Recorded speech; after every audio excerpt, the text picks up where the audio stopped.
Kisah Para Rasul, pasal yang ke-13 ayat 1-52. Tetapi jangan lupa saudaraku, untuk klik subscribe dan loncengnya bagi yang belum mengklik, dan bagi yang sudah, tidak perlu mengklik lagi, tetapi cukup hanya mengklik tanda berikut. Dan membagikan bacaan ini kepada orang lain, agar mereka juga menemukan kekuatan baru dalam kasih Tuhan. Kiranya Tuhan memberkati saudara. Kisah Para Rasul 13 ayat 1 dan 2, pada waktu itu dalam jemaat di Antiokhia ada beberapa nabi dan pengajar, yaitu Barnabas dan Simeon yang disebut Niger, dan Lukius orang Kirene, dan Menahem yang diasuh bersama dengan raja wilayah Herodes, dan Saulus. Pada suatu hari ketika mereka beribadah kepada Tuhan dan berpuasa, berkatalah Roh Kudus, "Khususkanlah Barnabas dan Saulus bagiku untuk tugas yang telah kutentukan bagi mereka." Ayat 3, maka berpuasa dan berdoalah mereka, dan setelah meletakkan tangan ke atas kedua orang itu, mereka membiarkan keduanya pergi. Saulus dan Barnabas di Pulau Siprus, Kisah Para Rasul 13 ayat 4 dan 5. Oleh karena disuruh Roh Kudus, Barnabas dan Saulus berangkat ke Seleukia, dan dari situ mereka berlayar ke Siprus. Setiba di Salamis mereka memberitakan firman Allah di dalam rumah-rumah ibadat orang Yahudi. Dan Yohanes menyertai mereka sebagai pembantu mereka. Ayat 6 dan 7, mereka mengelilingi seluruh pulau itu sampai ke Pafos. Di situ mereka bertemu dengan seorang Yahudi bernama Bar-Yesus. Ia seorang tukang sihir dan nabi palsu. Ia adalah kawan gubernur pulau itu, Sergius Paulus, yang adalah orang cerdas. Gubernur itu memanggil Barnabas dan Saulus, karena ia ingin mendengar firman Allah. Ayat 8 dan 9, tetapi Elimas, demikianlah namanya dalam bahasa Yunani, tukang sihir itu, menghalang-halangi mereka dan berusaha membelokkan gubernur itu dari imannya. Tetapi Saulus, juga disebut Paulus, yang penuh dengan Roh Kudus, menatap dia.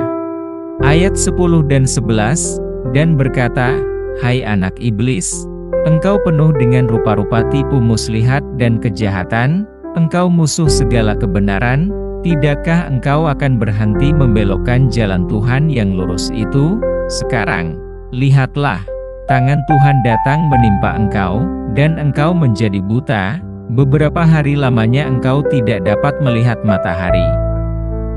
Dan seketika itu juga orang itu merasa diliputi kabut dan gelap, dan sambil meraba-raba ia harus mencari orang untuk menuntun dia. Ayat 12, melihat apa yang telah terjadi itu, percayalah gubernur itu, ia takjub oleh ajaran Tuhan. Ke Antiokhia di Pisidia, Kisah Para Rasul 13 ayat 13 dan 14. Lalu Paulus dan kawan-kawannya meninggalkan Pafos dan berlayar ke Perga di Pamfilia. Tetapi Yohanes meninggalkan mereka lalu kembali ke Yerusalem. Dari Perga mereka melanjutkan perjalanan mereka, lalu tiba di Antiokhia di Pisidia. Pada hari Sabat mereka pergi ke rumah ibadat, lalu duduk di situ. Ayat 15 dan 16, setelah selesai pembacaan dari hukum Taurat dan kitab nabi-nabi, pejabat-pejabat rumah ibadat menyuruh bertanya kepada mereka, "Saudara-saudara, jikalau saudara-saudara ada pesan untuk membangun dan menghibur umat ini, silakanlah." Maka bangkitlah Paulus. Ia memberi isyarat dengan tangannya, lalu berkata, "Hai orang-orang Israel dan kamu yang takut akan Allah, dengarkanlah." Ayat 17, 18 dan 19, Allah umat Israel ini telah memilih nenek moyang kita dan membuat umat itu menjadi besar, ketika mereka tinggal di Mesir sebagai orang asing. Dengan tangannya yang luhur ia telah memimpin mereka keluar dari negeri itu. 40 tahun lamanya ia sabar terhadap tingkah laku mereka di padang gurun. Dan setelah membinasakan 7 bangsa di tanah Kanaan, ia membagi-bagikan tanah itu kepada mereka untuk menjadi warisan mereka. Ayat 20 dan 21, selama kira-kira 450 tahun. Sesudah itu ia memberikan mereka hakim-hakim sampai pada zaman Nabi Samuel.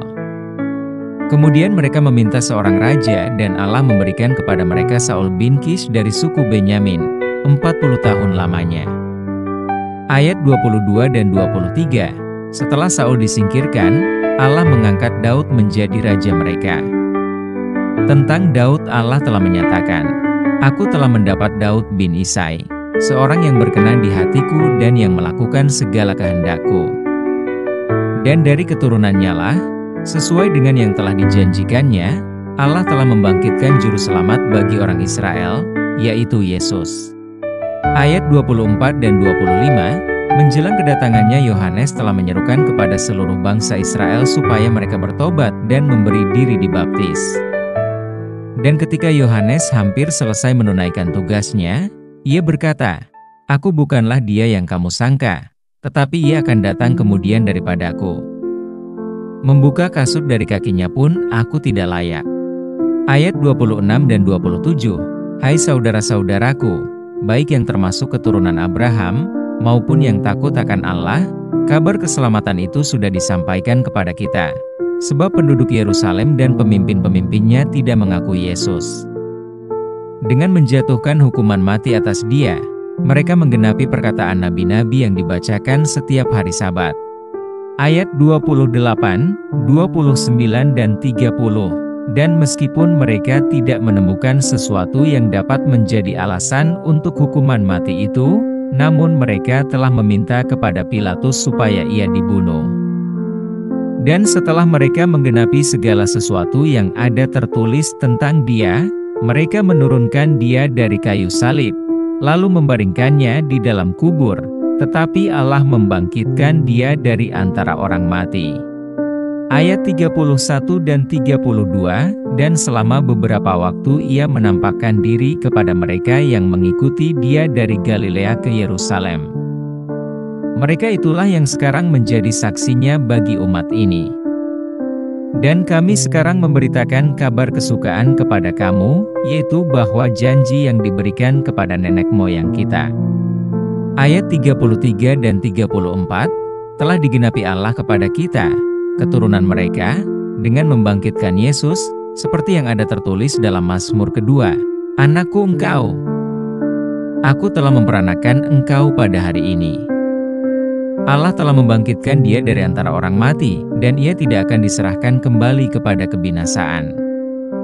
Hal itu dinyatakan oleh Tuhan dalam firman ini, 'Aku akan menggenapi kepadamu janji-janji yang kudus yang dapat dipercayai, yang telah kuberikan kepada Daud.'" Ayat 35, 36 dan 37, "Sebab itu ia mengatakan dalam Mazmur yang lain, 'Engkau tidak akan membiarkan orang kudusmu melihat kebinasaan.' Sebab Daud melakukan kehendak Allah pada zamannya, lalu ia mangkat dan dibaringkan di samping nenek moyangnya, dan ia memang diserahkan kepada kebinasaan. Tetapi Yesus, yang dibangkitkan Allah, tidak demikian."